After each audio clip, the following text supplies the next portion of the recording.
we need you to rise up and fight. Because if I have noticed something here, and I warned you yesterday this was going to happen when the president went there. Did I not say this yesterday, men? What will now happen now that the president has opened the door to sanity with just that tweet? And that was before he had the briefing with the country that he had yesterday, when frankly, he was phenomenal. I told you yesterday, when the president opened the door to sanity, all of the forces at work here would become extra hysterical. That clip from Chris Hayes on MSNBC, that's not bias. That man opened his mouth and the pit of hell came out. Literally, doctrines of demons came out. And there's a lot of talk right now about, unity, pro-life. What do these terms mean? We got a couple days still till Theology Thursday, but I'm going to extend it here for the next few minutes if you don't mind. I'm going to give you some Theology Thursday right now. Rise up, O men of Israel. Go into Canaan. Leave nothing to chance. Every vestige of this wretched paganism, erase it from the earth. Leave no record of its previous existence. Look up, for your salvation is nigh. And I saw Christ returning with a sword in his mouth and a robe dipped in blood, King of kings and Lord of lords. And he cast the enemy and all of his minions into the lake of fire. There's your Theology Thursday. Take your sentimentality. Those of you with your moral preening, I have greatly resisted these last few years, specifically calling out a lot of people wearing my own jersey. I did it for a long time, and I wasn't always right, frankly. Caused a lot of collateral damage, so I've kind of gone the other way. Todd and Aaron will tell you there's been plenty of times they've wanted to do it. I've asked them not to. Just to focus on what we do. But for him to tweet out this morning to all of his followers, it's not pro-life to sacrifice your grandparents for your 401k, is absolutely terrible demagoguery. This is a time for the people of God not to lose their minds, but to see with eyes of faith. What is happening here? You want me to tell you what I really think is happening? Because I've held a little bit of it back, but I'll tell you today. What's happening here is a cultural Pearl Harbor. What is happening here is every pagan, leftist, statist, monstrosity, and spirit of the age that's been at work in this country for well over a generation has glommed on to a vicious virus because they see it as an opportunity to deliver a kill shot to America. That's what is happening here. This is not a time to beat your swords into plowshares. But this is the time when Jesus hands his disciples a sword and sends them out. This is a time to fight. We are freaking America. We saved this world last century from two tyrants at the same time. It couldn't defeat Japan and it couldn't defeat Germany. We beat them both at the same time with most of this world in captivity, where it would still be if it was not for us. We sent a man to the moon. We ended communism until we rebirthed it on our own shores. Almost every great innovation in human history in the last 200 years happened because of us. Next to the church, without this country, the world would be a much darker place. For next to the church, no institution known to man has been more a force for light than this country has been. And that's with all of its faults and all the mistakes that it's made. Why? Because it's the only country, as Chesterton said, that was founded on a creed. The idea that there is a God, our rights come from him. And the government that works best is the government that protects and defends those God-given rights for the people, by the people, and of the people. Not of the preening media, the sanctimonious experts, or the ballless wonders infesting Twitter and Facebook as we speak. To quote the Lord Almighty himself, gird your loins like a man. Understand what is at stake. And you may not like him, and you may not have voted for him. I didn't the last time.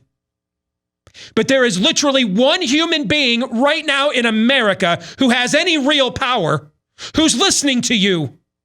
And it's the President of the United States. Chip Roy's one of my best friends. I love him dearly. He has no power. He'll tell you that. He's a backbencher in Congress, trying to hold back from the back row the forces at work here. Ted Cruz has no power.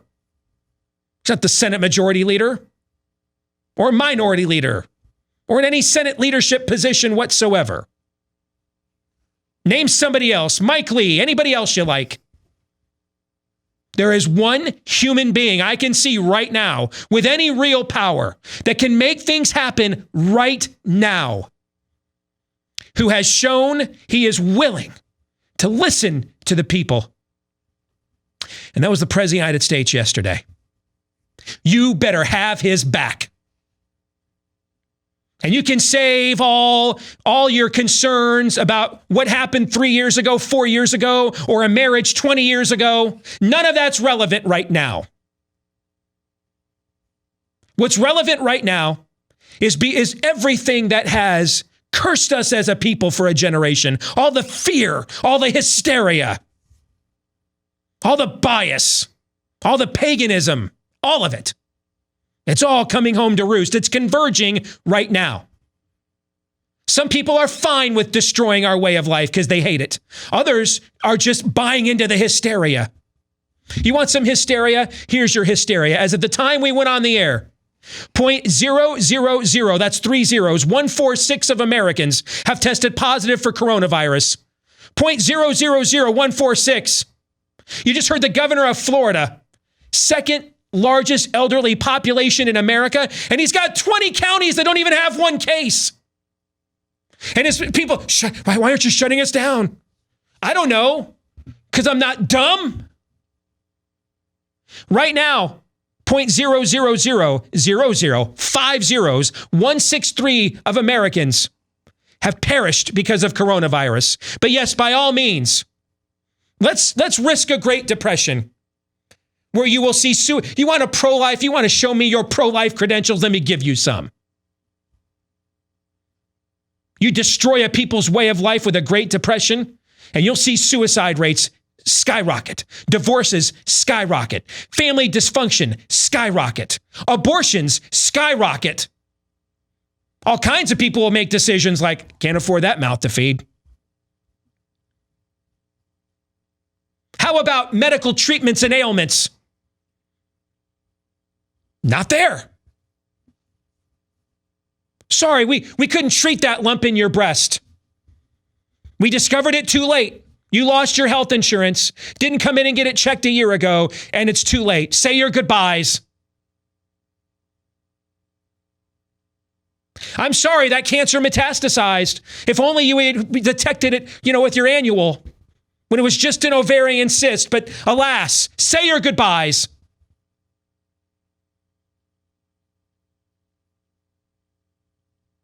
Well, I'm sorry, your root canal turned out terrible, and now your tooth, several of your teeth, in fact, are completely in abscess. But your dentist is closed for 3 weeks, a month, 2 months, 3 months. I wish there was something we could do to relieve the pain, but now you're addicted to opioids. Get a grip, America. Get a grip.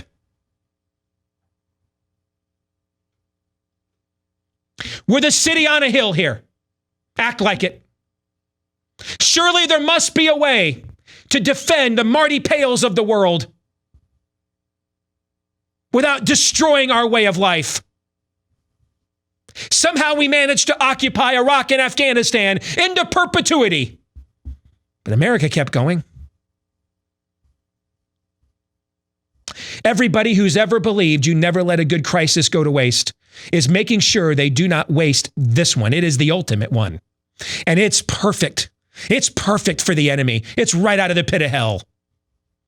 No certain data, all chaos. We're not really sure.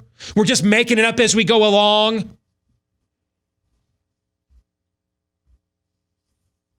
Nefarious laughs.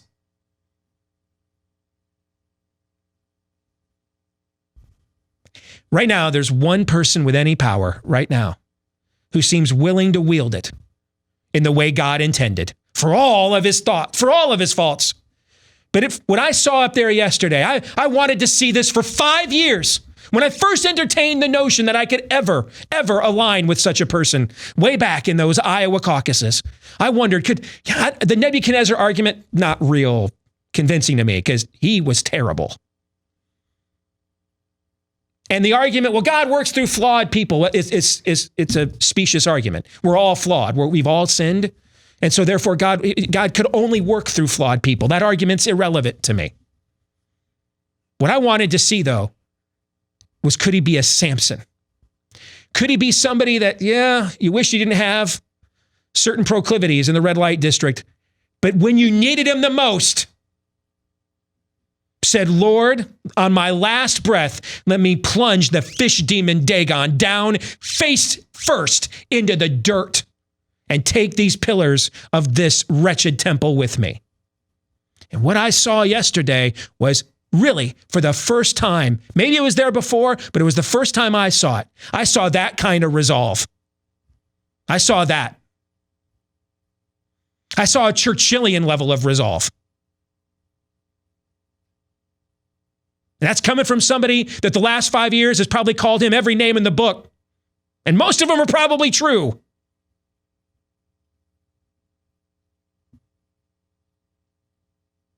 But he's listening.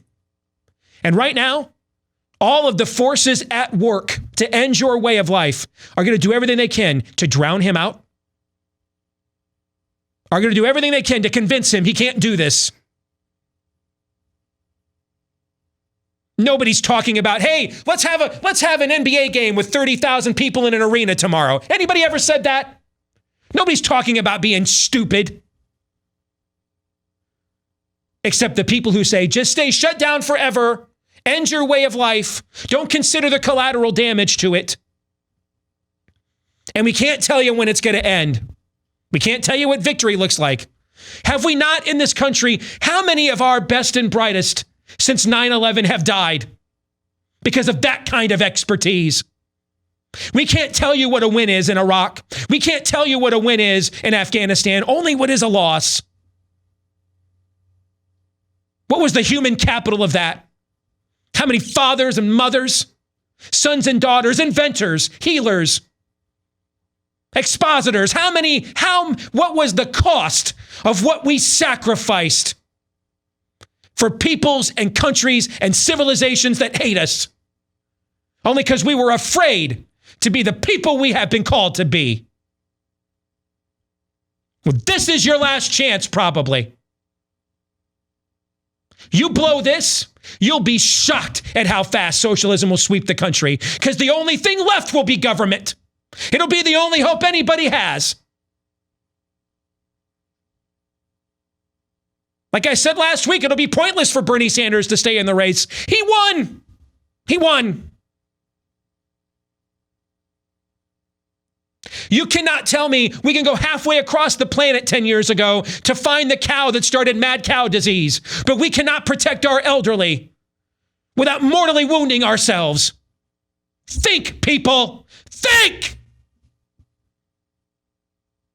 And pray even harder. But use that brain God gave you. And you better rise up, and you better let that president hear your voice. And you better drown out The preeners and the virtue signalers who will gladly virtue signal their way on social media to death while the spirit of the age plants its flag over what used to be the American flag. And you better understand what's at stake. This is a pass-fail exercise. We're not getting graded on any kind of curve here. There's no curve to flatten here. You will win or you will lose. And these coming days, this week right here, are going to dictate which way this goes. Do not let it be said. Do not let it be said you were quiet, you were silent, you didn't say anything, you were afraid. Well, what will Aunt Petunia put on my Facebook page? I might get banned. I don't want to risk my career. Twitter might ban me. You were silent when they put gender insanity on you. You were silent when they put taxpayer-funded abortion on you. All for the same concerns. Now, at the moment that matters the most, when this all comes to a head, all the forces that gave us all of that garbage have all amassed now. Abaddon is unsealed now. Will you now finally say one word? That's all I'm asking you. One word. No. No. No. My answer is going to be to your tempting offer of we slit your throat or you slit it for us. My answer to that tempting offer, boy, as tempting as that one is, my answer is going to have to be no.